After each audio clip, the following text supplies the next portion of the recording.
Good morning, everyone. I hope you're well. I just got a prompt to come on here just to share a moment. I just had a meditation, and it's just when the grief turns into joy. Literally, I just felt this moment of, oh, that's grief when it turns into joy. Um, it was Father's Day this weekend, and I got a prompt to go into Paul's suitcase that had his clothes in there. I've got a few bits in there, and where I work at the mental health place in Chelmsford, there's a guy there who needed a jacket, and he smokes. Paul loves smoking, even though he said it was bad for him. It was one of his vices that he said, it brings me joy. And we give clothes to the mental health place as part of our community project. And I've been looking for a jacket for him. He's quite a large guy, and not being able to find it because he just wants a jacket to put his cigarettes in when he goes out. He's in a wheelchair.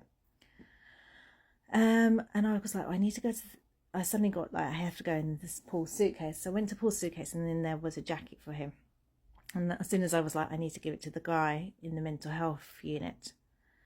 So I went yesterday, and he was the first person I saw. He was literally outside before I started my shift. And I went, I've got a jacket for you. It's in here, and it's for my late husband and stuff. And explained that he loved smoking. That is one of his enjoy moments. And he was like, oh, great. So as soon as I got the jacket, he put it on.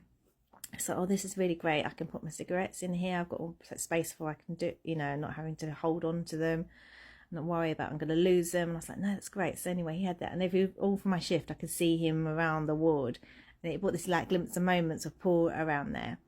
And it was just really nice to see that the jacket obviously brought back the grief, because obviously it was sadness, but then seeing someone else having that joy in that grief. And it was just a reflection when I had my meditation today that we can turn our grief into joy, and we don't have to sit in that sadness all the time. And that's why I feel directed to do this work with my Grief to Joy program, is like to help people reflect on that. And yes, grief's always going to be there, but we can have more joy in our life. And I felt since my grief, that I feel more joy in my life because of the grief, because I've been through. It's more powerful, like it's like a thunderbolt in my body when I see this joy, and it could just be a split second. Like I had a joy moment on Father's Day where we were planting sunflowers and with my family, and then suddenly we would just end up having a water flight, and it was just so having that joy and the buzzness in my body of that instant fun and play.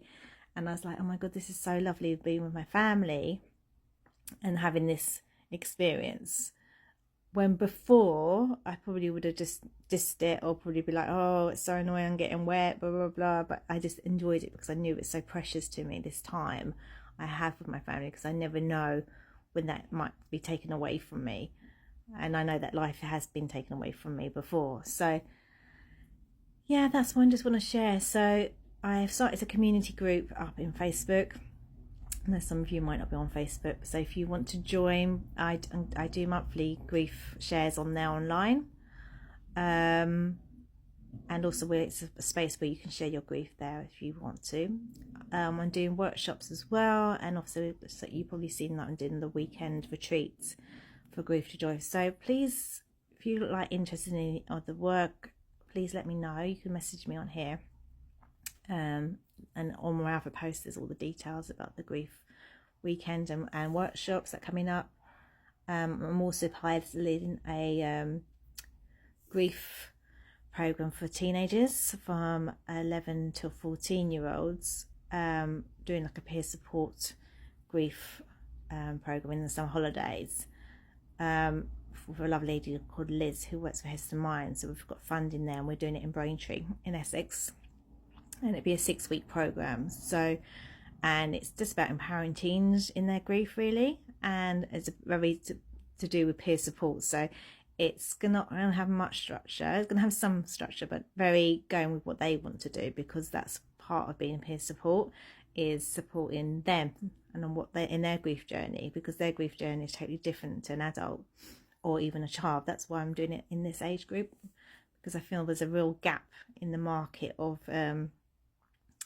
children my son's age. He was 12, having that gap where there's play base, which is for children, and then one-to-one therapy for adults. There isn't much for this, and I do think peer support in grief would be really powerful for teens, because that's the age where they listen to their peers and they want to be with their peers.